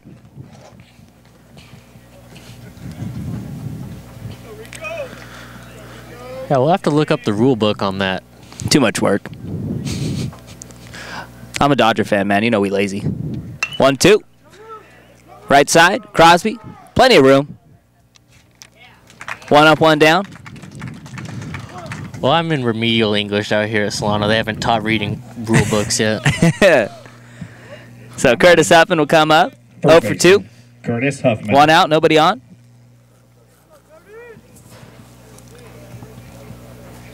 So Pizzola now is gone 14 1/3 against Napa this year and no earned runs. They got guys stretching out in the bullpen, but he hasn't run up a lot of, you know. If you had to take a guess, deep counts. What do you think his pitch counts out? If you had to take a wild guess. Usually I keep count. Today. Usually you just fake keep count. Don't lie. No, I legitimately keep count. This one hit well. Right at Tolbert in center. 2 up, 2 down for Anthony Pizzola. Usually we have like 4 or 5 other like interns with the broadcast, and I just count their fingers and toes. We don't have any of them here today, so wasn't able to keep track of the pitch count. That's tough, man. That's hard living nowadays, man. It's rough. Christian Gazdar 0 for 1. Had a walk in the second. 6-3 ground out in the fifth. Looking to start a 2-out rally. Hits this one foul down the right side, out of play. Gazdar 267 on the year. So Pizzola still between 80, 85 with his fastball. Just consistent all day with that thing.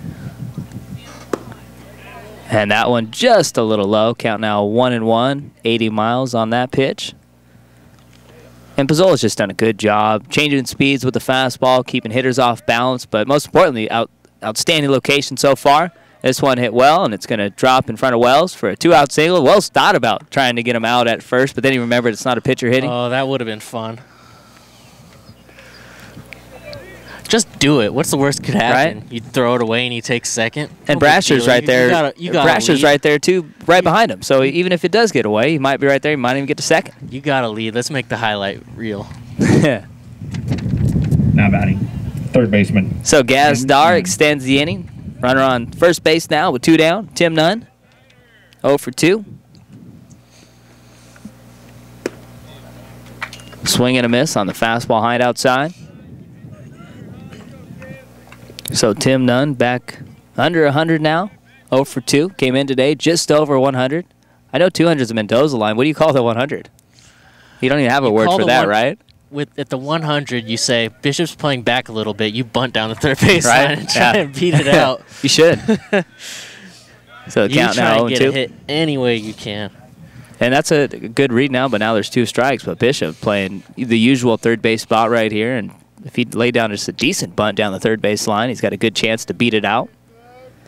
0-2 outside.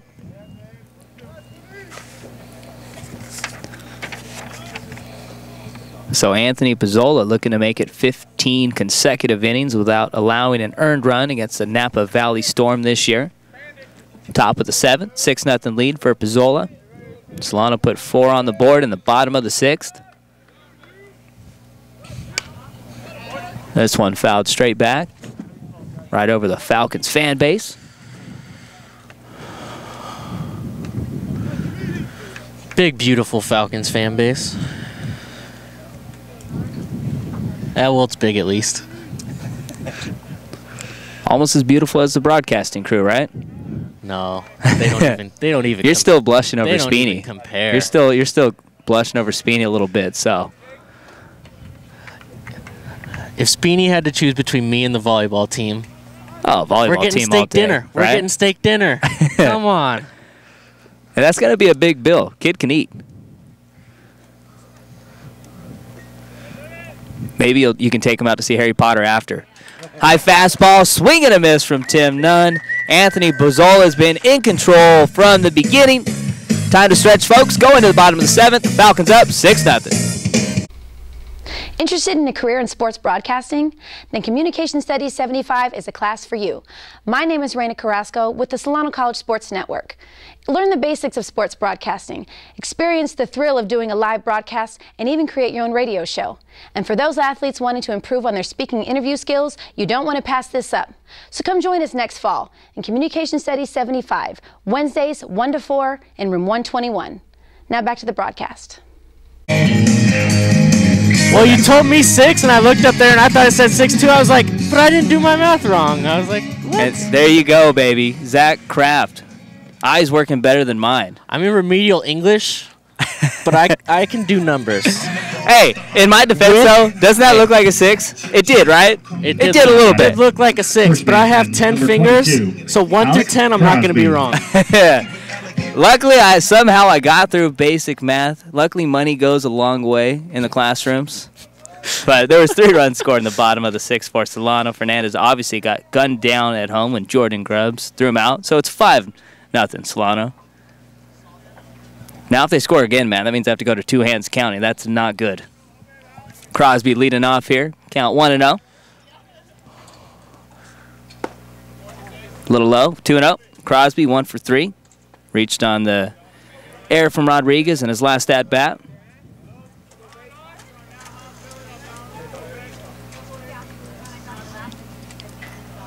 (2-0) and Crosby swings at ball 3.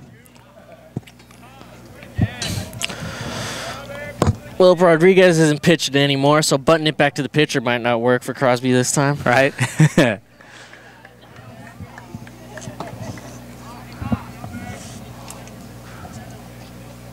2-1 curve, outside corner, nasty pitch from the freshman.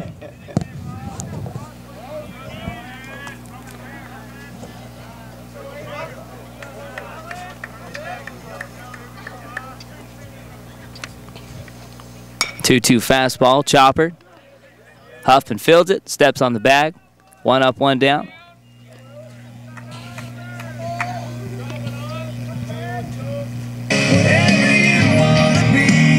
Now batting, right fielder, number 6. You want to take any guesses where Zach Wells is going to hit this one? Let's see. Well, first he's going to foul one back to me so I get a present. There you go, get a free snack. He wants a steak dinner. And then he's going to hit it into center field. Curveball high, ball 1. And Zach Wells, 1 for 3. Had an RBI single in his first AB. And then 2 flyouts to Jordan Grubbs in center. 1-0. That's not fair calling them flyouts. Those were line drives that carried. Man, you're just a little defensive over your boy, right? They weren't flyouts. He hit it well, lined it right to him. Just give credit where it's due, all right?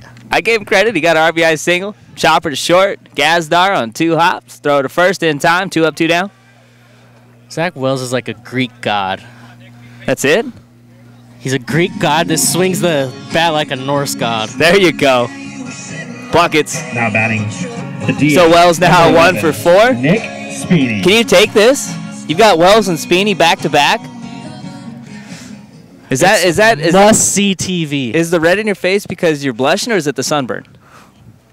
Sweeney not able to check his swing. I love how there's no I'm way. Speechless, so we're gonna go with blushing. There's no way the first base umpire can get a good look on if that was a check swing or not. And he was confident when he sold it though, at least. So I'll tip the cap there. 0-1 to Speeny. Out of play down the left side. Count now 0-2. And Alan Desrosiers has done a good job pitching. I think I've said that last name about 4 different ways. You want to give it a shot? Desrosiers? Yeah. Is that what we're going to go with? Desrosiers? Desrosiers. 0-2. Outside. Speeny 1 for 2 this afternoon. Led off to 6 with the single. Came around to score the first run of 3 in the inning. The first 4 of 3. I need to go back to school, man. Chopper to second. Ortega, throw to first. 1-2-3 inning for Desrosiers. No Bam. steak dinners for anybody today. Through 7. Falcons up 5-0. Solano, number 20. Anthony Pizzola's afternoon is done. He goes 7 strong. Now batting for Napa. 5 strikeouts, 1 walk, and only 4 hits allowed. But most importantly, a big goose egg on the board for Napa. So Anthony Pizzola ends his Solano career 15 straight innings during his sophomore year. No earned runs against the Napa Valley Storm. Mike Duman out on the hill, outside corner, strike 1. And Mike Duman's been the second best reliever for Solano this year outside of Nick Altman, making his 14th appearance. And Ortega can't check a swing there. Count now 0-2, and Duman making his 14th appearance, 14 2/3 this year, 2.45 ERA, 16 Ks, 8 walks. And Greg Poff back on the mic here as a color commentary. High chopper, Bishop. Throw over low. Crosby with a nice stretch. So 1 up, 1 down for Duman.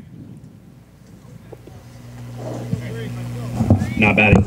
right fielder, Alex Fernandez. Sorry to leave you hanging there, Zach. I could hear all the chatter from the volleyball girls in the first row coming through the field. Mike had to turn down the volume. The volume. They don't call her Gabby for nothing, do they? She even said thanks on the mic there. You could even pick that one up. You could. You could. Oh, now you get, oh my God. No, but, she's going to get into any broadcast regardless of where we're sitting. Right? She's good at volleyball at least, right? Well, that remains to be seen, but we hear she's a pretty good player. Oh, it's not. There's no hearsay, okay? You gotta actually see it with your own eyes. There's, And next fall, we'll bring you all of the women's volleyball action here at Solano College. Live webcasts next fall. How come we're not doing any softball games, partner? Good. They play the same day as the baseball. So we more personnel, more equipment. They give me another $3,000. We'll do the softball games as well as the baseball games. Alex Fernandez, count now 2-0. And Fernandez pitched on Saturday, I believe. Went 6 innings, gave up 4 earned runs, and got the loss. Hit well, right at Crosby. Flips to Duman. 2 up, 2 down for Mike Duman. Alex Fernandez now 0 for 4. So the Falcons are up 5-0 here, top 8. My math a little messed up. Catcher, Kevin Coffey. Just getting my scorebook back on track. Taking over for Zach Kraft. Inside to Kevin Coffey, 0 for 3. Fernandez and Coffey, the 1-2 hitters, they combined 0 for 7 here this afternoon.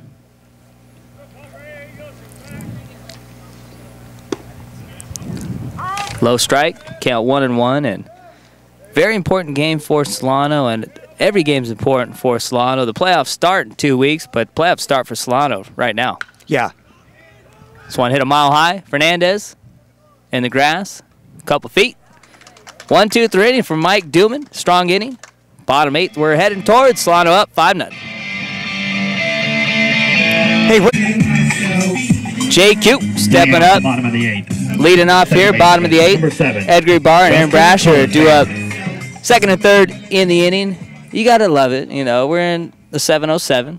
Someone's got to come out of some Mac Dre, right?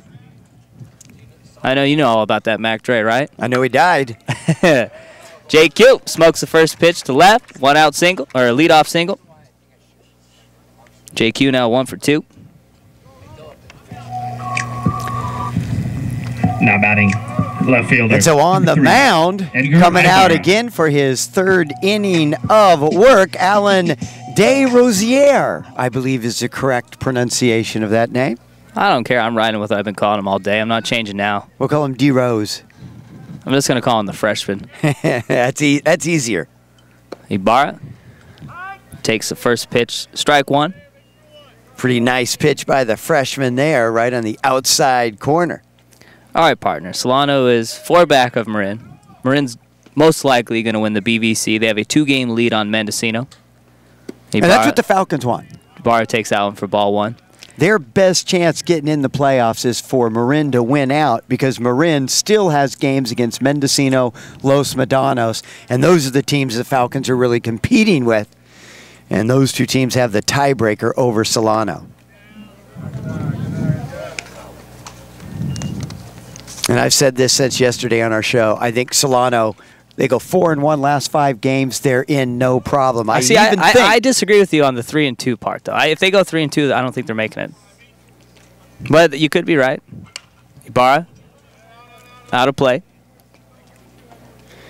Because I think if they get to 3 wins, that gets them to 20 wins on the season, and usually 20 wins is enough to get you in that play-in game. And if they get swept by the Bay Valley Conference, even tougher this year. If they get swept by Laney to end the year, Solano's not going to be more than 4th in the BVC.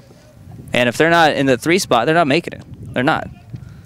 Chopper, double play ball. Hit weakly, though. Ibarra's got good speed. Flipped to second for 1. And Ibarra's gunned down at first.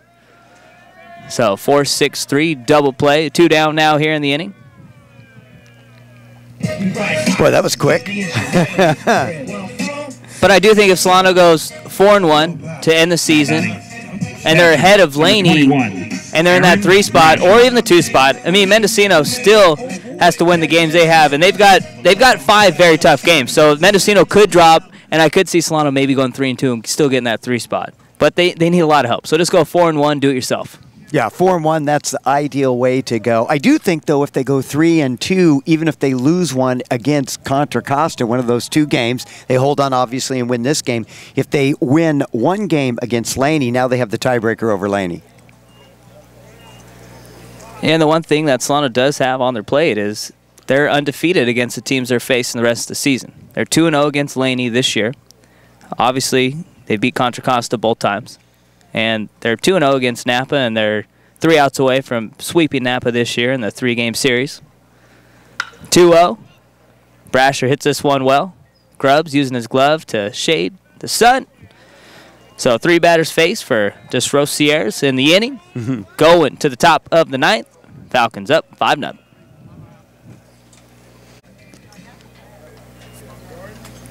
Heart of the order coming up for the Storm here in the top of the 9th.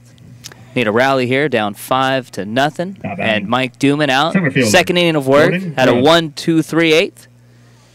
There you see Brasher just going out and telling Duman, just throw strikes, baby. 6-0 lead. Let's get 3 outs and get out of Dodge with a must-needed victory. Strike 1 outside corner, Jordan Grubbs. 1 for 3 this afternoon, but Stover would be happy to tell you that Grubbs has been up with nobody on base every time. Crosby with a nice stab, flip to Duman, and Duman able to get the bag just barely there. Athletic play by Crosby and Duman for the first out. Boy, and both those guys showing their athletic ability. And Mike Duman, he was an outstanding football player in his days at Kelseyville. Also, Alex Crosby, as we've alluded to throughout his 2 years, excellent football player in his days at Will C. Wood. So both these guys, excellent athletes, certainly displayed that athleticism on the last play. Strike 1 to Steven Contursi, 1 for 3.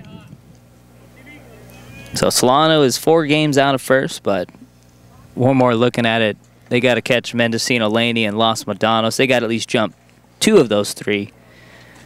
And everybody's been hot in the BBC ahead of Solano minus Los Medanos, who's lost 4 of their last 5 after they had the 8-game winning streak. But Marin's won 7 in a row, 10 out of 11.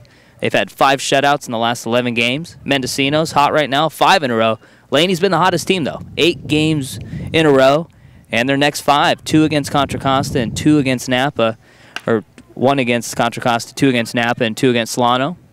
Fernandez, 6-3, 2 up, 2 down, 5 in a row retired in order for Mike Duman. And Laney's the one team that's had that winning streak going, and they've kept that going against Los Medanos and Mendocino. The rest of the teams, Yuba, Solano, even also Mendocino and Los Medanos, they've had winning streaks, but it's come at the expense of Napa and Contra Costa. And Solano, they've won 3 out of the last 5. This one hit right past the diving Tucker Bishop. Rico Rodriguez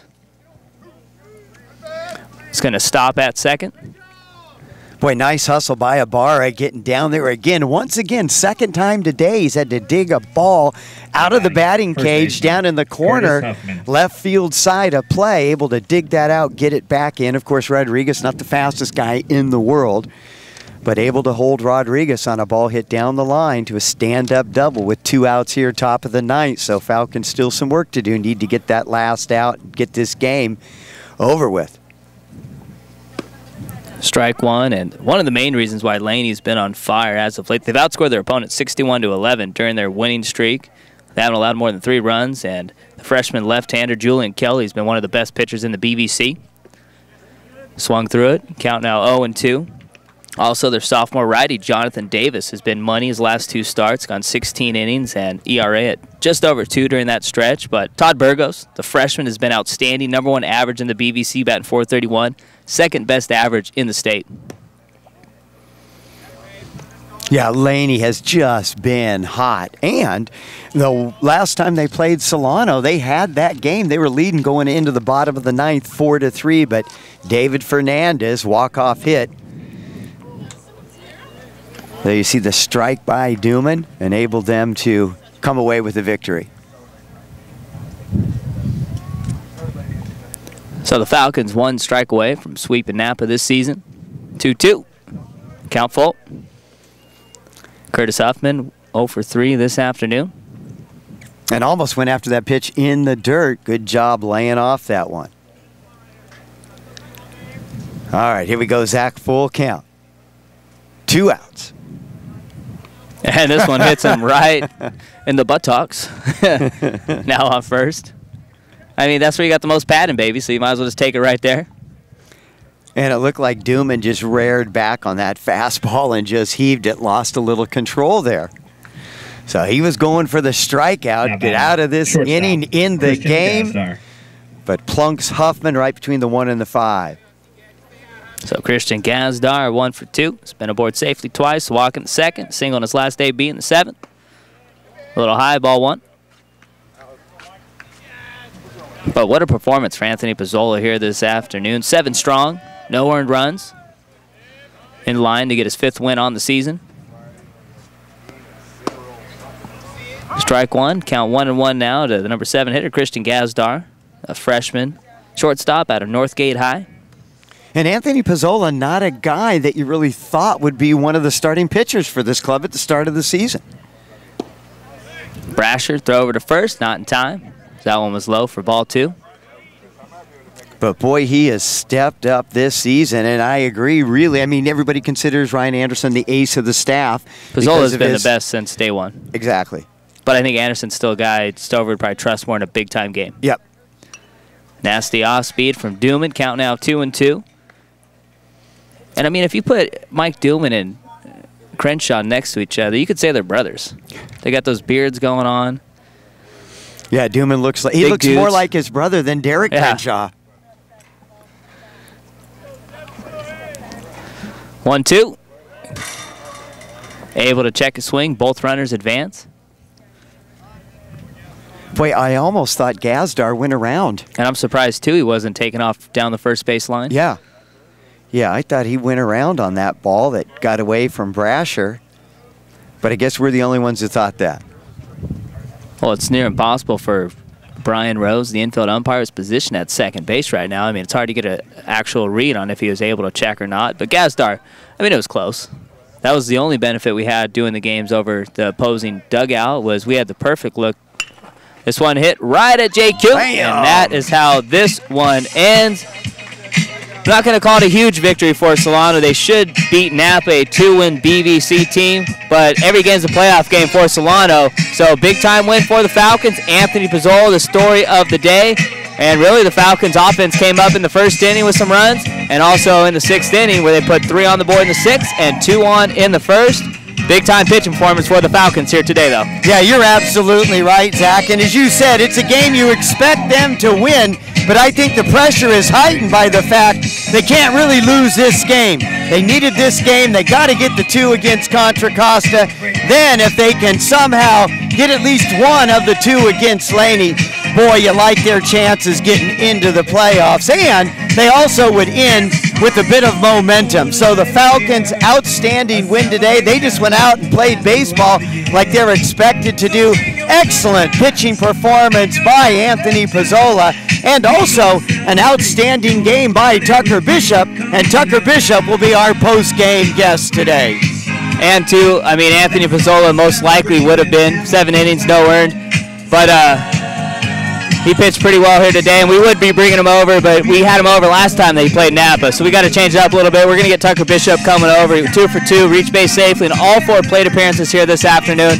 Big-time performance by the Solano Falcons, 5-0 victory and season sweep of Napa. 2 big games coming up against Contra Costa, 2 games the Falcons need to win, and then the 2 big games against Laney College at Laney, and then back here at Billy Luis Yarbrough Stadium. We'll be right back as Tucker Bishop coming over for the interview. Plate appearances here today, 2 singles and 2 walks. Just kind of talk about how big of a win this was for you guys here this afternoon. Well, this is a really big win. We knew coming in with 6 games left that we needed to, our goal is to win out. We want to get in the playoffs badly, and we got a lot of good, tough competition in our league, so winning out and winning these 2 games against Napa is really big for us because it gets us on a little roll. We did slide a couple of games, but I think our bats are picking back up, and as you could tell, we're winning ball games now. How'd you like it in the 2 spot here today? I like hitting in the 2 spot. It kind of shows, shows your versatility. You could bunt, you could run a little bit, you could hit the ball and stuff, and I think some teams, most teams respect that. So, I like it in the 2 spot. It's nothing really different. You just got to go out there and hit the ball. And how big is it for you guys, too, to get 2 runs on the board for Anthony Pizzola in the bottom of the 1st inning? Well, it's always big, Pizzola's been lights out all year, so we know with a little bit of run support he's going to do his job and he's going to shut him down for us. So it's pretty big getting them 2 runs, but we know if we get him any runs he's going to do some good stuff on the mound. How much confidence you guys got in Ryan Anderson on Thursday? I know it's against Contra Costa, but really any start that Anderson goes out, how much confidence do you guys have in the sophomore Anderson? Oh, we always have a lot of confidence when he goes out there. Him, Pizzola, any of our starters or pitchers, we always have confidence in. Our job is just to go out there and get a couple of runs for him like we did today, and hopefully he'll, I know he'll do his job. How fun has it been to play with David Fernandez just to your left at short? Another freshman coming in. You guys are both kind of highly touted freshmen coming in. What's it been like playing with him right by your side all year? Well, it's been nice. We kind of have our little friendly competition on that side of the infield, from hitting to fielding, so he's obviously making some crazy plays out there, but it's fun having him. I'm glad to have him. Glad to have him next year. Yeah. So it's gonna be fun. And real quick, let's get you out on a couple of sophomores. Just talk about how important Crosby and Wells have been to the Falcons team this year. Well, as you could tell, Crosby's been putting up the numbers ever since he's got here, and so has Wells. Wells adds a lot of leadership to the team, so does Crosby. Wells is more of the lead by example, and Crosby, he's loud and vocal, as a lot of people can see here. Is he as loud as Speeny? Oh, no. No one's as loud is as anybody? Speeny. No one is. No one is. Oh. So you guys got 2 games coming up against Contra Costa. I know you're going to give me a cliche answer, but that 2 games against Laney, how big is that series? And you guys are 2-0 against Laney. Does that have some momentum going into that 2-game series? Because they've won 8 in a row, and they're probably the hottest team in the Bay Valley Conference right now. Well, they're probably the hottest team in Northern California right now, if you take my opinion. But no, we just got to go out there and play like we usually, like we've been playing against them. We know they're going to put up a good fight, and hopefully playing these, I think they got a tough team coming up next. Hopefully playing these tough teams will get them in a little funk, so we can come out there and take a couple from them. That would be pretty big, but we just got to go out there like any other game. I know you want me to keep feeding you questions, because I know you don't want to go out there and start cleaning, but I gotta be nice, get a little assist for Stover. I gotta send you back out there. But hey, thanks for your time, Tucker. Coming up with 2 big hits today and setting the tone for the Falcons with the first batter reaching safely here today. So once again, the Falcons pull this one out 5-0. 0 runs, 5 hits for Napa and 1 error. Solano, 5 runs, 10 hits, no errors. Anthony Pizzola picks up his 5th win of the season, now 5-2 on the year.